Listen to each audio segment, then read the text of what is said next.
वैसे दोस्तों अगर देखा जाए तो अमेरिका भरोसे के लायक नहीं है, लेकिन जैसा कि कूटनीति यहाँ पर कहती है कि इस समय भारत और अमेरिका ये दोनों एक दूसरे की जरूरत बने हुए हैं। हालांकि दोस्तों एक समय था जब अमेरिका ने भारत को हथियार देने से हमेशा मना किया था, लेकिन फिर ऐसा समय आया कि अमेरिका ने भारत को अपने हथियार तो बेचे ही, लेकिन अपने नियम और कानून को थोपने लगा। लेकिन दोस्तों अब वही अमेरिका भारत को अपने हथियारों को बेचने के लिए इतना ज्यादा उदारवादी हो चुका है कि किसी ने सोचा नहीं था। दरअसल दोस्तों अमेरिका ने भारत को अपने फाइटर जेट्स पर एक ऐसा प्रस्ताव देने का फैसला किया है जो कि यहाँ पर यकीन से बाहर है। और सच मानिए कि फ्रांस भारत को इतना बड़ा ऑफर नहीं दे पा रहा, और ऐसे में दोस्तों कहा यह जा सकता है कि ये ऑफर राफेल के भी पसीने छुड़ा देगा, क्योंकि ये भारत के हिसाब से बहुत ही बेहतरीन ऑफर होने वाला है। अब दोस्तों जैसा कि हमने आपको पिछले वीडियो में बताया था कि किस तरीके से अमेरिका ने अपने F-15 फाइटर जेट्स को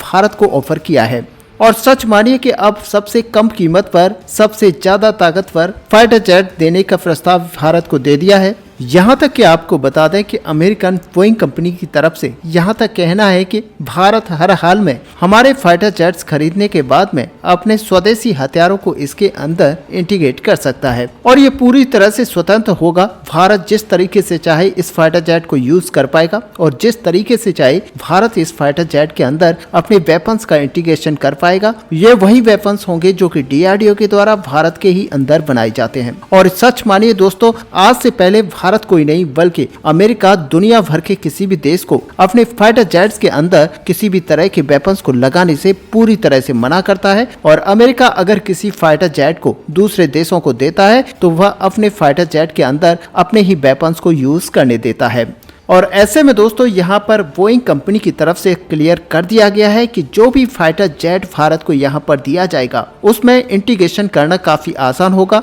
बल्कि यहाँ पर भारत की पूरी तरह से सहायता की जाएगी, इंटीग्रेशन करके दिया जाएगा। और ऐसे में कोई भी बाध्यता भारत के हथियारों को लगाने को लेकर नहीं दी जाएगी। और ऐसे में दोस्तों यहाँ पर बोइंग कंपनी की तरफ से ये भी कहा गया है कि भारत की स्थिति और परिस्थिति की तरह से भारत जैसा चाहेगा वैसा फाइटर जेट के अंदर परिवर्तन किया जाएगा। अब दोस्तों आप सोच सकते हैं कि आखिरकार अमेरिका ने कहीं न कहीं 114 फाइटर जेट के टेंडर को खरीदने को लेकर भारत की जो तैयारियां की जा रही हैं उनमें फ्रांस के राफेल फाइटर जेट को कड़ी टक्कर दे दी है। अब दोस्तों आपको बता दें कि अभी तक अमेरिका ने हमेशा दुनिया भर के देशों को अपने नियम और कानूनों के हिसाब से और अपने शर्तों के हिसाब से हथियारों को बेचा है, लेकिन अब वही अमेरिका है जो भारत के सामने अपने सारे नियम कानून और अपने शर्तें भी छोड़ने को तैयार हो चुका है। और दोस्तों साथ ही आपको बता दें कि अमेरिका का F-15EX एक बहुत ही ताकतवर फाइटर जेट माना जाता है। ऐसे में इस फाइटर जेट को अगर भारत यहाँ पर कम कीमत में लेता है तो सच मानिए कि भारत को $1 मिलियन का यहाँ पर फायदा होने वाला है। और वैसे दोस्तों अगर देखा जाए तो ये जो पूरा प्रोजेक्ट है वो $20 बिलियन का है। और ऐसे में दोस्तों यहाँ पर राफेल की टक्कर में भारत के लिए अब F-15EX यहाँ पर मुख्य दावेदार बन चुका है। जैसा कि अभी तक कहा जाता था कि इस पूरे MRFA टेंडर डील के अंतर्गत राफेल फाइटर जेट सबसे टॉप पर बना हुआ है, लेकिन दोस्तों अब आपको बता दें कि सच बात यही है कि अब राफेल फाइटर जेट और F-15EX की कड़ी टक्कर यहां पर देखी जाएगी। और सच मानिए ऐसे में F-15EX एक मुख्य दावेदार यहां पर बन सकता है। और ऐसे में दोस्तों जहां MRFA टेंडर को लेकर भारतीय वायुसेना की तरफ से लगातार भारतीय सरकार के ऊपर प्रेशर बनाया जा रहा है, तो वहीं दूसरी तरफ भारतीय वायुसेना को तेजस MK-1A की डिलीवरी बहुत ही जल्द स्टार्ट हो जाएगी। और ऐसे में दोस्तों हम सब ये बात जानते हैं कि इन तेजस को न केवल पुराने तेजस की तुलना में ज्यादा ताकतवर और अपडेटेड बनाया गया है, बल्कि पुरानी वो सारी गलतियां यहाँ पर जो कि IOC FOC वेरिएंट के अंदर हुआ करती थी वो यहाँ पर पूरी तरह से अपडेट कर ली गई हैं, और वहाँ पर इन गलतियों को पूरी तरह से सुधार लिया गया है। ऐसे में दोस्तों IOC FOC स्टैंडर्ड के जो तेजस थे वो भारतीय वायुसेना के अंदर जब शामिल किए गए थे, उसके बाद में भी काफी लंबे समय तक हथियारों के इंटीग्रेशन को लेकर वेट करना पड़ता और काफी लंबे समय से वो फाइटर जेट युद्ध लड़ने की हालत में नहीं थे। और दोस्तों कारण इसके पीछे यही था कि उनका इंडक्शन तो करा लिया गया था, लेकिन उन फाइटर जेट्स के अंदर हथियारों का इंटीग्रेशन नहीं करा पाए थे। और दोस्तों अब ऐसी गलती तेजस मार्क 1A के साथ ना हो, इसलिए इसके लिए DRDO ने पहले से ही कमर कस ली है और इसके लिए DRDO ने यह तय किया है कि तेजस MK-1A फाइटर जेट के अंदर पहले से ही भारत के हथियारों को इंटीग्रेट कर लिया जाएगा। और ऐसे में दोस्तों आपको याद होगा कि एक टीम बनाई गई थी जिसमें भारतीय वायुसेना और ADA की तरफ से अपने इंजीनियर्स को इसके अंदर रखा गया था और ऐसे में इसको इसीलिए बनाया गया था कि हथियारों के इंटीग्रेशन को समय से पहले ही फाइटर जेट्स के अंदर करा लिया जाए। और ऐसे में दोस्तों यहाँ पर न केवल फाइटर जेट्स के अंदर हथियारों को इंटीग्रेट कराया जाएगा, बल्कि कई सारे सेंसर्स को इस फाइटर जेट के अंदर लगवाया जाएगा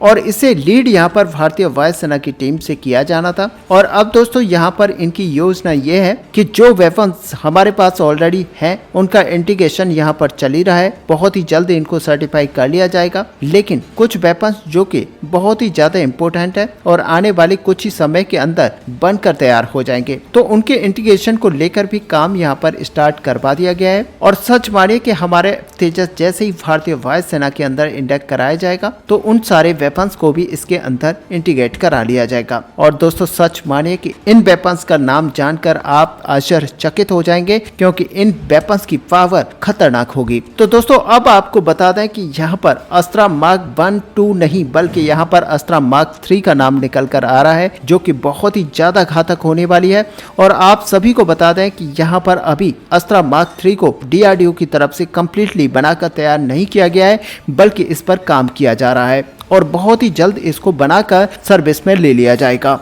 और ऐसे में दोस्तों SFDR टेक्नोलॉजी के तहत ये मिसाइल अस्त्रा फैमिली की सबसे घातक मिसाइल होगी और इसकी जो रेंज है वो करीब 350 किलोमीटर से भी ऊपर जाने वाली है। और इसके साथ ही ब्रह्मोस NG जो कि भारतीय ब्रह्मोस एरोस्पेस की तरफ से बनाई जा रही है और इसको आइडेंटिफाई किया गया है तेजस मार्क 1A फाइटर जेट में लगाने के लिए। और सरफेस अटैक के लिए इससे बेहतर कोई भी उपकरण यहाँ पर नहीं हो सकता। इसके अलावा दोस्तों एंटी रेडिएशन मिसाइल, इसके लिए हम सभी जानते हैं कि DRDO के द्वारा रुद्रम फैमिली को यहाँ पर तैयार किया गया है और उनका इंटीग्रेशन भी इस फाइटर जेट के अंदर स्टार्ट करा लिया जाएगा। और ऐसे में दोस्तों यहाँ पर कुछ बॉम्ब्स की बात की जाए तो एम्यूनेशन यहाँ पर बनाकर तैयार किए जाएंगे और कई सारे बॉम्ब्स को इसके अंदर इंटीग्रेट किया जाएगा। और ऐसे में दोस्तों बताया ये जा रहा है कि 250 किलोग्राम तक के बॉम्ब्स को इसके अंदर इंटीग्रेट किया जाएगा। हालांकि दोस्तों एक चीज आपको बता दें कि यहाँ पर न केवल इन सारे हथियारों को इसके अंदर इंटीग्रेट कराया जाएगा, बल्कि इसके इंटीग्रेशन के साथ ही इन सभी हथियारों का टेस्ट भी कराया जाएगा। और ये बड़ी बात होगी जब भारतीय तेजस के अंदर इन सारे हथियारों को इंटीग्रेट करा के टेस्ट कर लिया जाएगा, सर्टिफाई करा लिया जाएगा। उसके बाद में ये फाइटर जेट बहुत ही घातक हो जाएंगे, जिनको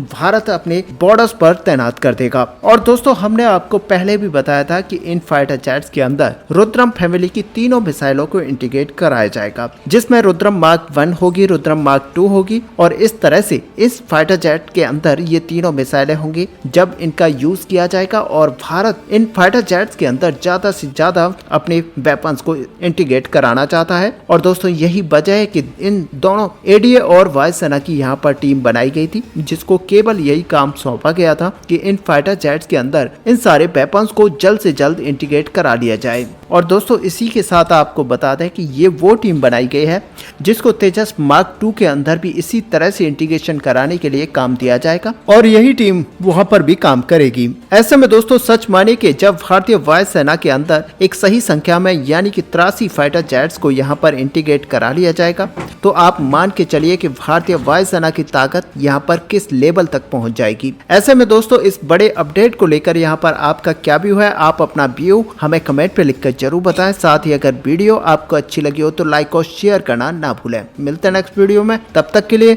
जय हिंद जय भारत।